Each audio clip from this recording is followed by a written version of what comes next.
Hiya, hiya, hiya. My name is Sarah, and this is Pearls of Wisdom and Food with Keto, doing the keto lifestyle, trying to just keep it all together in January 2021. You know the drill, how we do it here.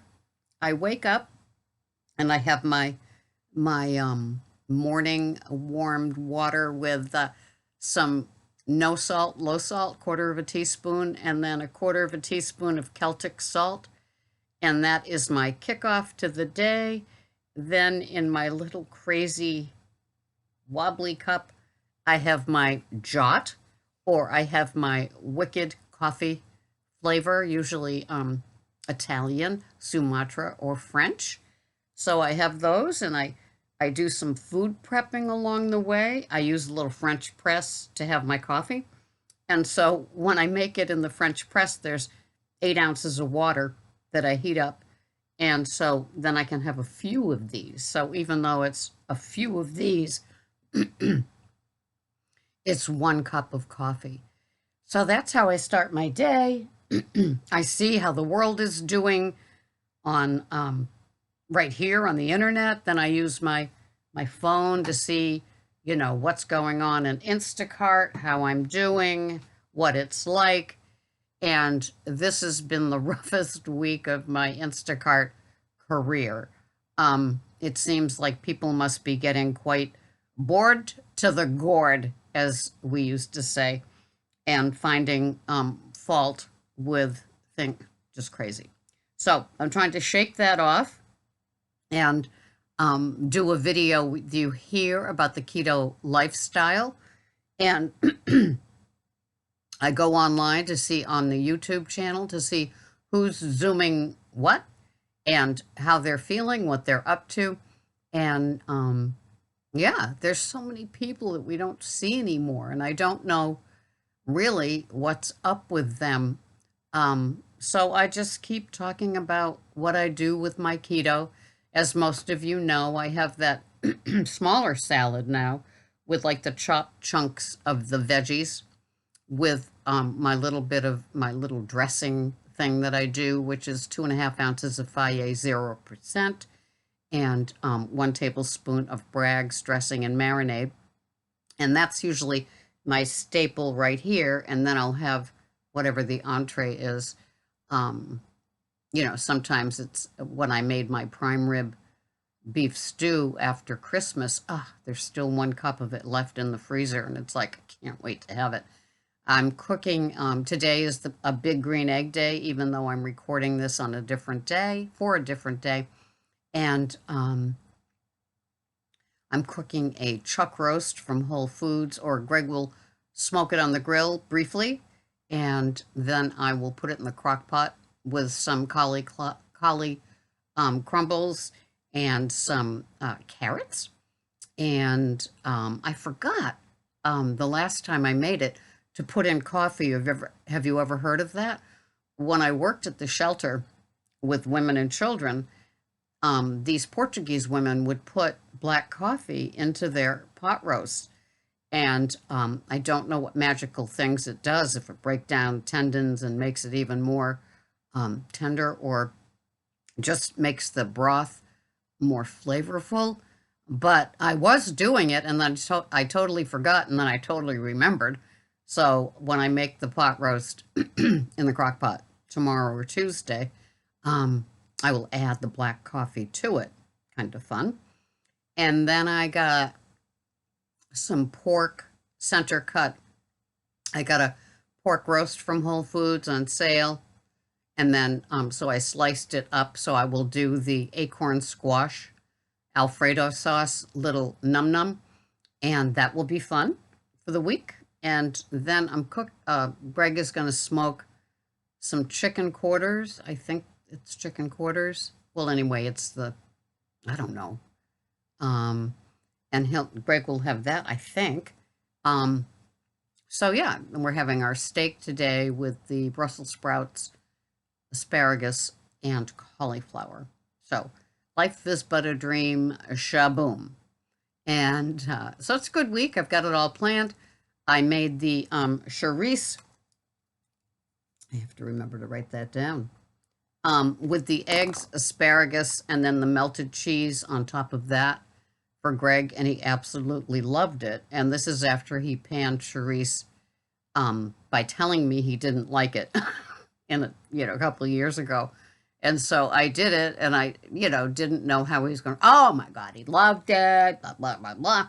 So we'll be doing that little egg dish. It's kind of fancy. It's like an eggs Benedict um, with different things. Of course, no English muffins, but it's just kind of fun, just different.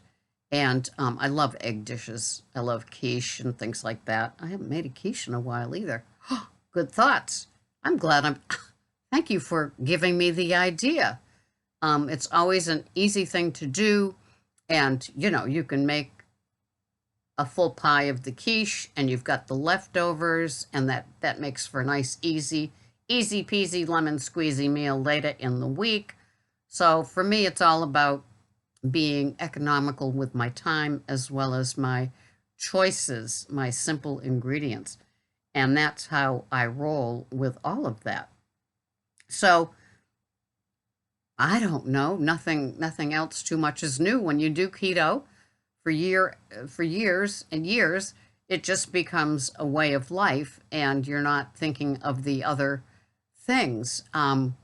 It's funny, a non-keto, there's nobody, close to me in my life that's practicing keto or carnivore or any of those sort of things. But a friend that I email with daily that I grew up with, she says, have you seen the collie stalks and carrot pretzels? So it must be some sort of snacky food. I know in our snack section of the natural and organic, there's just tons of things that they're doing with vegetables for snacks that replace the carb, the usual snack aisle choices. It's just also interesting. And no, I told her I hadn't seen them, but when I get a request and I find myself, some stores are of course better than others with new products.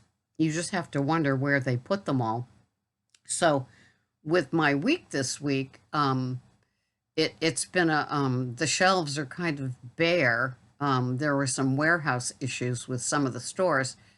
And so it's just been kind of interesting to get used to things not happening. Like one man wanted a half a gallon of a certain brand of whole milk.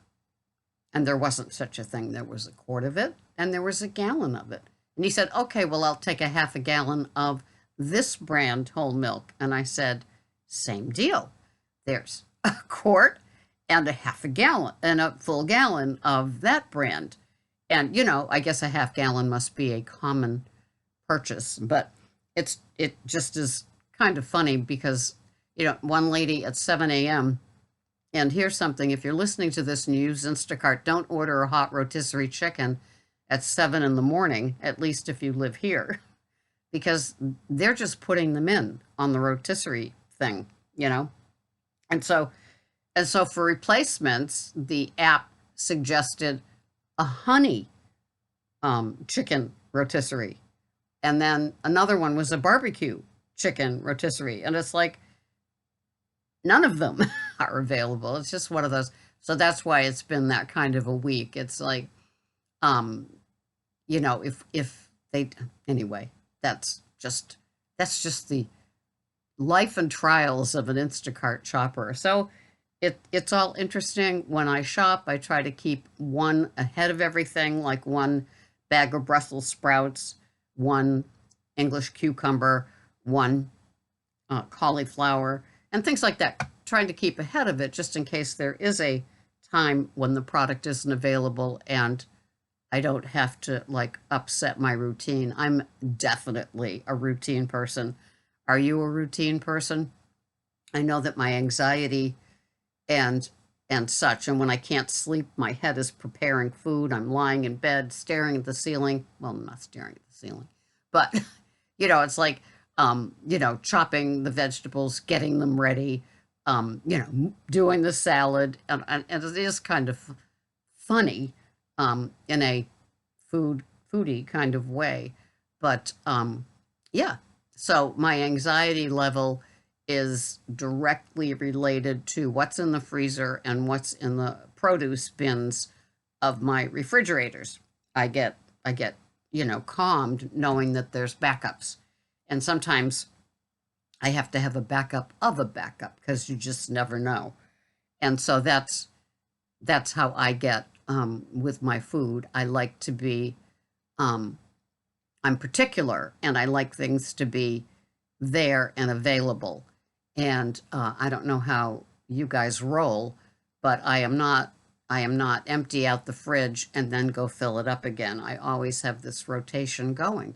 I do spend an awful lot of time in the kitchen with my I call it my food management program where things get rotated and notes are made, and it works for me. I like to have abundance, I guess. And I don't know if that's the little girl in me still from growing up in the alcoholic home where there was the refrigerator had cocktail onions and olives for martinis, but not much else. Maybe some beef bouillon. My parents mixed that with vodka. I don't know. But anyway, there was not a lot of abundance of food. The color of the bread was not white or brown, it was usually green. Thus, my food addiction began at a young age because I was a forager at the houses where I babysat because they had food, and it wasn't like me in the alcoholic home where there was just no choices of things. And when my mother, gave in and made something, it would be like with 3/4 of a pound of 90% ground beef serving my father, my mother, and me. It's just so funny. I should have been a twig, but I was the opposite because I was working for all these people that had all this junk food, because that was really the introduction of junk food in the 60s, at least for me, where it all came in. The mixes of stuff, the processed foods, it just seems like they made a huge entry into our world. And that's when we began to get bigger. It was funny. I noted this when they were doing the anniversary of Woodstock. It was like 50-year anniversary or something. And everybody was skinny in it. And it was before, really, even though that was the 70s, I think, um, a lot of people were just becoming physically addicted to the junk food that I was definitely physically addicted to. So that's it. It's what we do. We shop. We keep our produce going. We keep our meat going. I love leftovers, and I'm so glad you reminded me of the quiche. I'm gonna have to whip that up. That'll be a great thing to have because I always have my peppers, and I always have tons of cheese, and I always have lots of eggs. There I go. So I must go now. I must go make my quiche. Anyway, it was great. It was great having my chat with you as usual. And we just have our cuppa, we go along with the day, and we keep our foods as clean as possible. Thank you so much for watching. This has been Sarah. Pearls of Wisdom and Food, with a keeping it light and lively and normal, healthy, whatever, with the keto lifestyle. Thanks for being here. I'll see you the next time. Bye-bye for now.